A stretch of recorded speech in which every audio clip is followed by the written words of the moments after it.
नमस्ते। आज एचआरएम के लेक्चर में आपका स्वागत है। इससे पहले 4 वीडियो अपलोड किए जा चुके हैं। ये 5वां वीडियो एचआरएम लेक्चर पर है और आज का टॉपिक है performance appraisal. This HRM paper is common to MCom semester 2 new syllabus as per CBCS and MCOM semester 4 old syllabus. So this video lecture is beneficial to both the class. Now the question arises, what is performance appraisal? We will discuss. We try to make you understand what is performance appraisal, what are the objective of performance appraisal, why performance appraisal is required, and what are the advantages of performance appraisal. So this video lecture covers all these aspects. This is the picture showing fun over performance appraisal, as it is clear.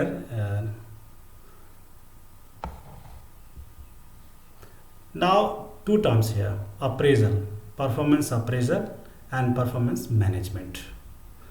If we see the picture, performance appraisal is a two-step process.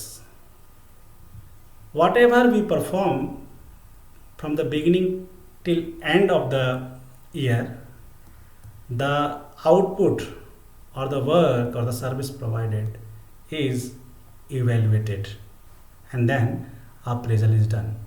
But performance management is not a one-time activity.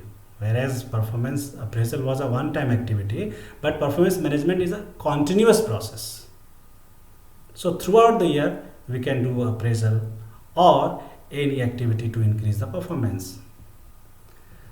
So if we talk about excellence in performance, so what are the factors which can affect the excellence? So in this picture is showing there are 4 factors which can affect the excellence: efficiency, service, reliability, quality of the service provider. Now formally we are going to discuss what is performance appraisal. According to News term, it is the process of evaluating the performance of employees, sharing that information with them and searching for ways to improve their performance. So this definition highlights 2 things: evaluation of performance, and second, to improve the performance. Next definition: performance appraisal is evaluating an employee's current and past performance relative to his or her performance standards. So this definition highlights that evaluation of performance by comparing the standards set by the firm.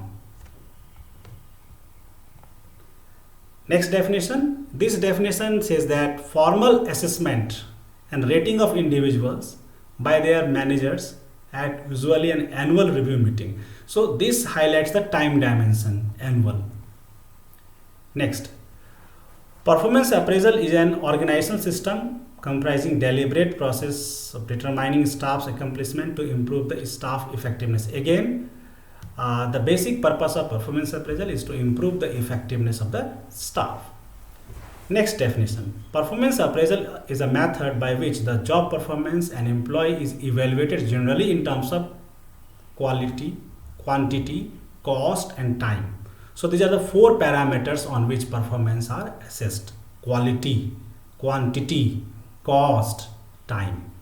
Next definition: performance appraisal is the systematic, periodic, and impartial rating of an employee's excellence in the matter pertaining to the present job and potential for a better job.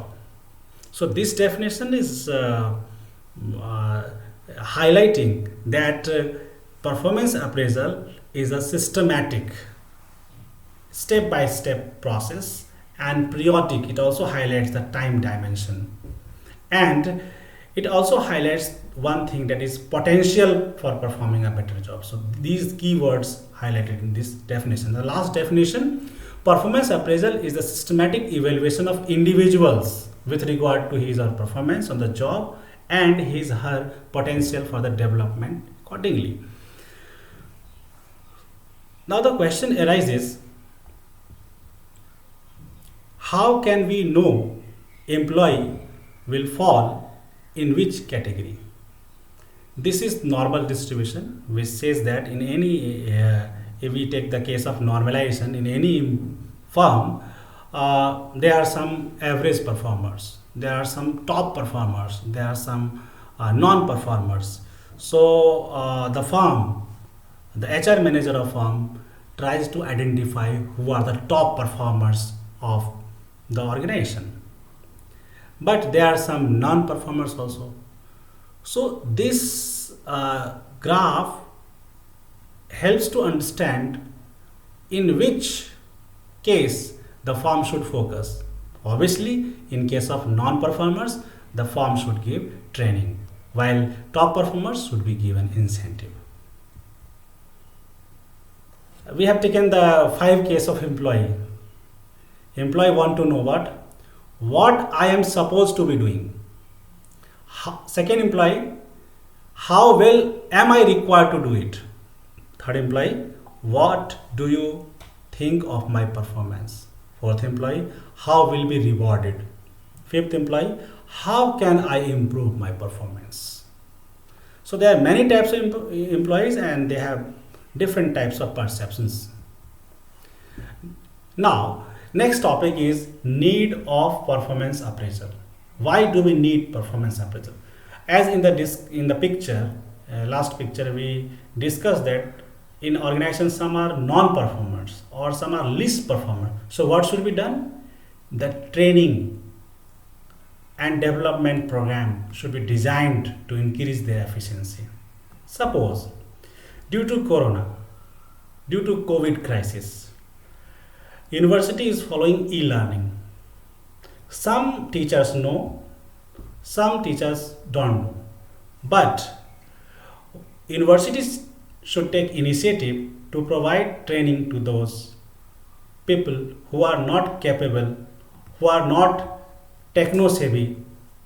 So how Munger University will decide training should be given or not?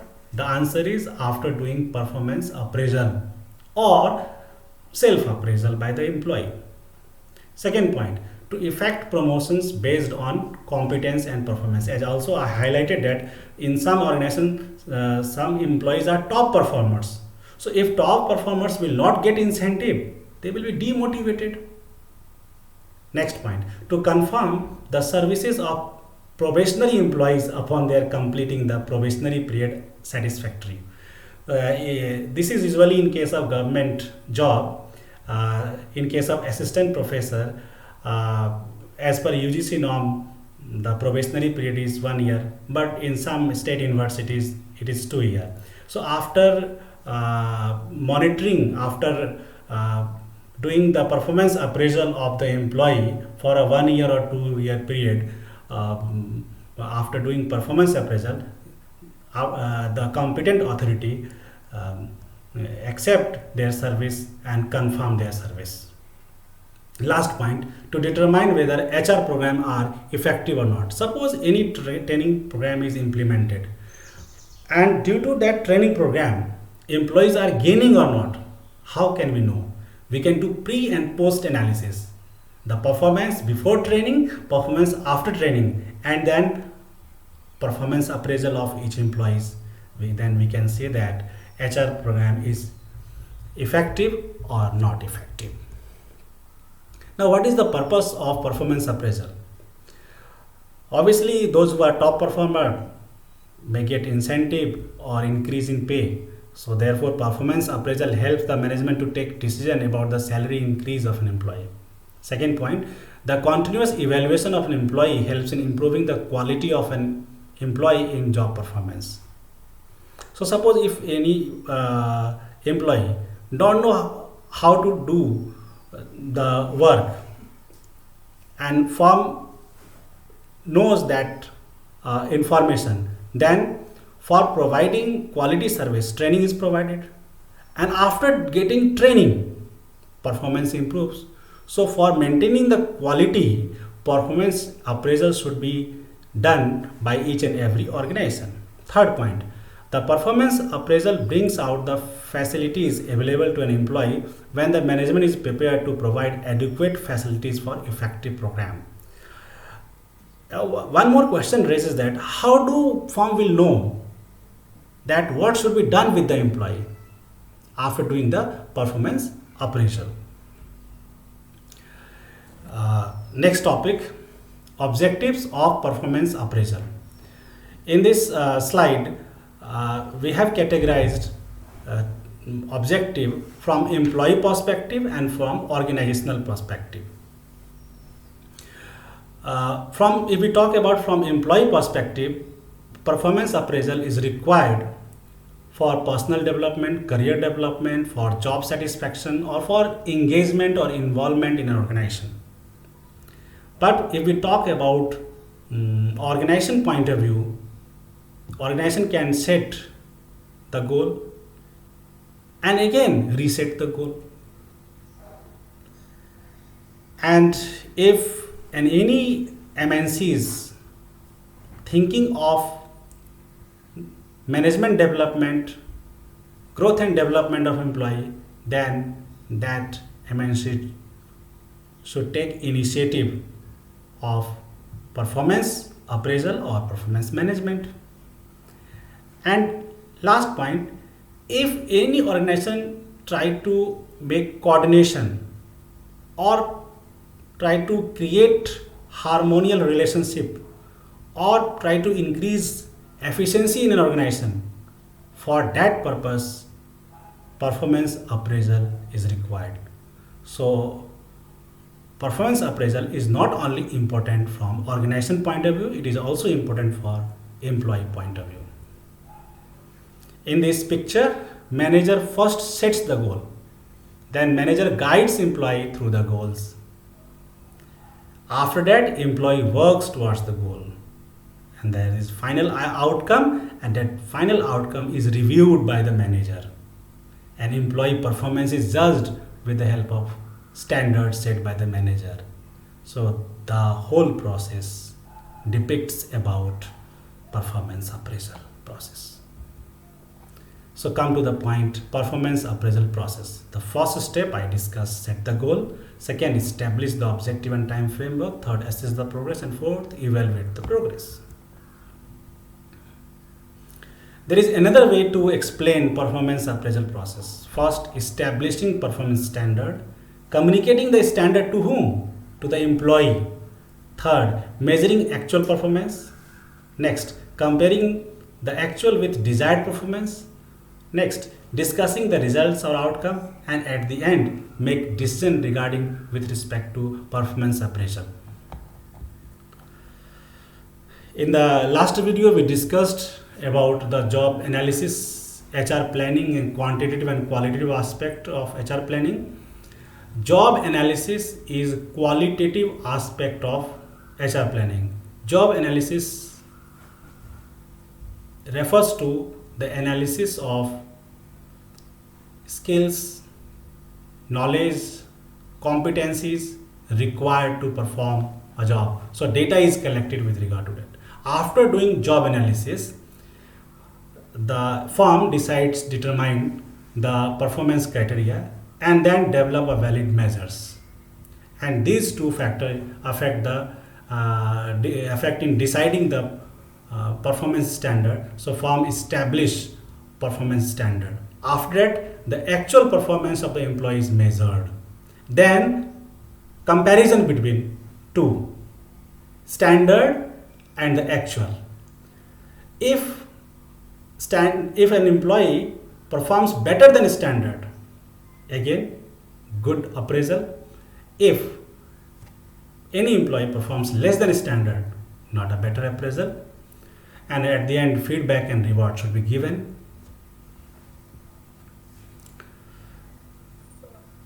So whenever there is poor appraisal, employee will not feel happy about it.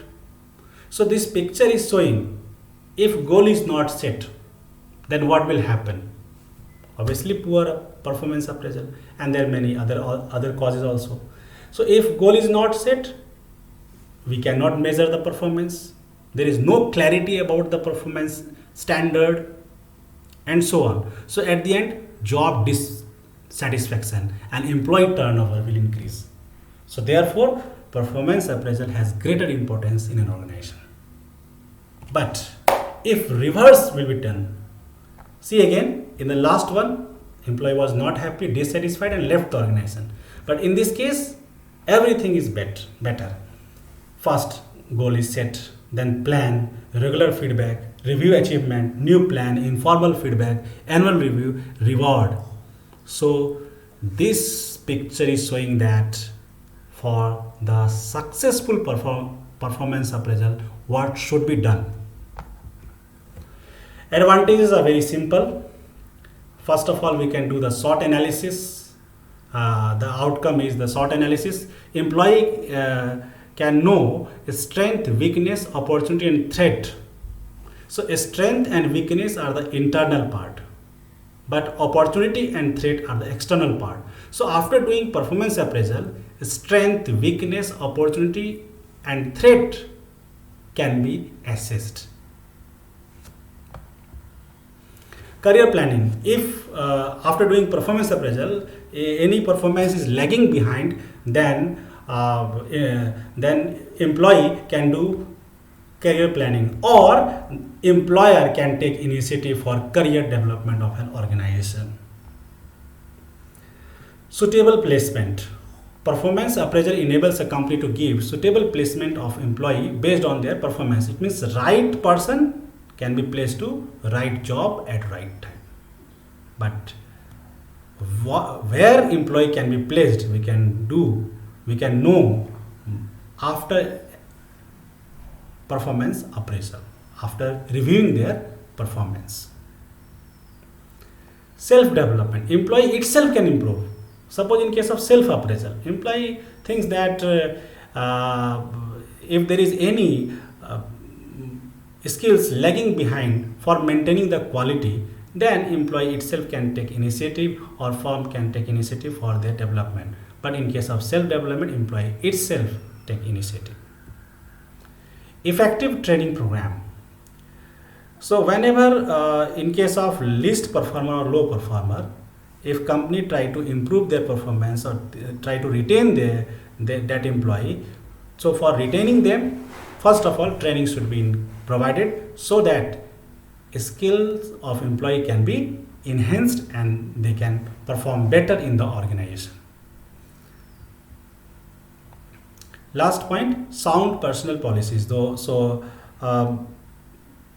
manager can frame policies, HR policies with regard to employee development, but that policies based on the review outcome in the performance appraisal process. Employee-employer relation. So performance appraisal helps to maintain the better relationship between management and the worker, or the management or employee. And if performance is done according to standards, obviously this will minimize grievances and improve confidence in the management. 8th point, higher employee productivity. As in the initial part of my lecture, I discussed that whenever employee perform according to set goals and they have better knowledge about to perform the job, then again we can say that employee morale will increase, and employee morale will again increase the efficiency or productivity of the employee. Because if any employee is doing job with heart, with their skills, with their knowledge, then obviously employee productivity will increase. So in short, we can say that performance appraisal is beneficial for compensation, placement, training and development. Now the question arises, does performance appraisal is beneficial for only employee or for employer also? The answer is performance appraisal is beneficial from both point of view. Let us take glance over this picture. On x-axis, this picture is showing the behavior and attitude. On y-axis, work and result. If we say that, suppose the employee's behavior is very ideal and the result is also very high, then we can say that that employee is ideal fit and role model for the organization. But opposite, suppose employee's behavior and attitude is very low towards the job accomplishment and result and the performance is also low, so we can say that that employee is wrongly hired. Now, what is hard nut? Hard nut means the result is very better but behavior is not good. So in that case, sensitivity training should be provided. Sensitivity training is basically for increasing the good behaviors for the employee for performing the job. And what is wrong rule? Wrong rule means the result is very low, work is very low, but behavior is very good. Very good behavior. Talking nicely to everyone, but doing nothing for the organization. It means that person has wrong role or given wrong role to the employee by the employee. So this picture highlighting that we should analyze the employee with respect to behavior and the work result, and after analyzing if employee comes in a particular category, what strategy should be done, the firm can decide. Now, what are the issues in performance appraisal system? Performance appraisal may be formal, may be informal also. But if we talk about formal appraisal system, which methods the firm is going to follow, whose performance to be measured, which employee, all the employees or some employees, when to evaluate, at the beginning or at the end or at the mid, who are the raters, who are going to rate the employee, are the raters well knowledgeable to assess the performance? Next question is what to evaluate. The answer is evaluate the performance at job. And next is what are the problems to be faced in the appraisal system. And last, if there is any problem, how can we solve it? After considering these things, we can design a performance appraisal system, and these are also the criteria to be considered while designing the performance appraisal. Now that's all for today. In the next video lecture we'll discuss the methods of performance appraisal. Thank you all of you.